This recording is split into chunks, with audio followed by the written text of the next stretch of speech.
que hi ha una cosa molt important. Per exemple, demà a la plaça Sant Domènec hi haurà un tobogan que es diu tobogan Néixer. O sigui, hi ha un úter amb els usuaris, els nens pugen per l'escala, se situen sota l'úter i baixen pel tobogan.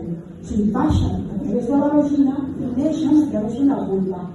Clar, els nens tant disfruten en aquell tobogan com en un altre, però les famílies que els envolten i la gent adulta que se'ls mira veuen el néixer i el part des d'una altra mirada. Tothom somriu, tothom fa comentaris distrets, agradables de qualsevol mena, i en canvi quan sentim a parlar del part en un altre context sentim urgència, ambulància, rescaccions, tot corre. I en canvi posant un tobogan néixer al carrer veiem que es desperta un altre punt del món simbòlic.